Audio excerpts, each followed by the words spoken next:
kami dari PPS Kelurahan Duri Selatan hari ini sedang membuka posko DPTB. Yang dimana posko DPTB ini seperti dipaparkan dalam ini ada beberapa prosedurnya. Bila mana memang masyarakat Jakarta khususnya warga Duri Selatan yang memang belum memiliki tidak terdaftar dalam TPS maupun pindah memilih. Adapun kriterianya, baiknya itu yang pertama dipastikan dulu terdaftar dalam DPT melalui situs cekdptonline.kpu.go.id. Lalu yang kedua itu ada opsinya bisa mengunjungi kita PPS, baik di PPS, PPK maupun KPU tingkat kota dengan membawa KTP elektronik atau kartu keluarga, biodata penduduk atau IKD serta bukti dukung alasan pindahnya. Nah, lalu ada yang ketiga di sini, petugas akan mendaftarkan ke dalam DPTB serta menerbitkan surat keterangan pindah memilih menggunakan formulir model A, surat pindah memilih. Lalu ada juga beberapa kriteria ketentuan-ketentuan bila mana ingin mengurus pindah memilih. Yang pertama itu pemilih dapat mengurus dokumen selambat-lambatnya itu ada dua kriteria. Yang pertama itu 30 hari sebelum hari pemungutan suara, yaitu pada tanggal 28 Oktober 2024 dengan keadaan tertentu sebagai berikut. Nah, ini ada beberapa kriteria yang sampai di tanggal 28 Oktober masih bisa diproses. Yang pertama itu ada menjalankan tugas di tempat pada saat hari pemungutan suara. Nah, itu bisa dibuktikan, dokumen bukti pendukungnya itu bisa melalui surat tugas. Yang kedua itu menjalankan rawat inap yang dimana di fasilitas kesehatan atau keluarga yang mendampingi. Nah, dalam perjalanannya itu bisa melampirkan dokumen surat keterangan bukti dokumen seperti surat keterangan rawat inap dari rumah sakit.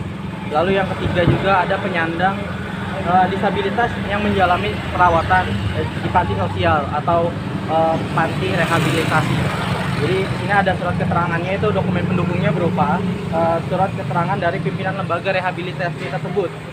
Nah, lalu ada yang keempat itu menjalani rehabilitasi, itu masih sama. Dan yang kelima itu menjadi tahanan di rumah tahanan. Nah, itu bisa nanti kita tayangkan di tampilan video berikut ini sampai pindah domisili. Nah, ini yang krusial itu pindah domisili. Bila mana memang kedapatan bagi warga Duri Selatan yang merasa memang baru pindah domisili, lalu DPT-nya masih terdaftar di tempat yang lama, baiknya segera mengunjungi kita dengan melampirkan fotokopi KTP elektronik yang terbaru. Lalu ada juga bila mana tertimpa bencana alam, itu bisa bawa surat keterangan atau mungkin ada pemberitaan di media massa, itu menjadi alat pendukungnya. Dan yang terakhir itu bekerja di luar domisilinya. Jadi cukup melampirkan dokumen bukti dukungan, yaitu surat tugas atau keterangan fotokopi KTP dan keterangan kakak terbaru.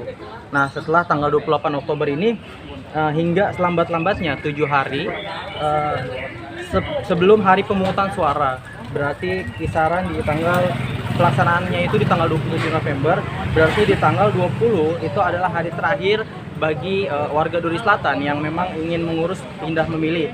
Adapun kriteria-kriterianya, yang pertama itu bila mana yang pertama pemilih itu sakit, yang kedua itu pemilih yang tertimpa bencana, yang ketiga pemilih yang menjadi tahanan, dan yang keempat pemilih yang menjalankan tugas saat pemungutan suara. Jadi kami PPS Duri Selatan dalam 3 hari ini membuka posko. Yang pertama kita berada di depan pos RW 6, lalu yang kedua itu ada di pos RW 4 yang akan dilaksanakan besok hari, di hari Minggu tanggal 20 Oktober 2024. Dan yang terakhir yaitu di pos RW 2 pada hari Senin 21 Oktober 2024. Nah, kita pun tetap melayani di luar dari posko ini. Kita tetap melayani, adapun jam pelayanannya setiap harinya itu mulai dari jam 8 sampai jam 4. Itu bisa langsung hubungi kita PPS Kelurahan Duri Selatan, atau pada hari terakhir itu maksimal di jam 8 sampai 23.59. Jadi mari kita sama-sama sukseskan pilkada khususnya di wilayah Duri Selatan. Pastikan hak pilih Anda terdaftar di DPT. Terima kasih.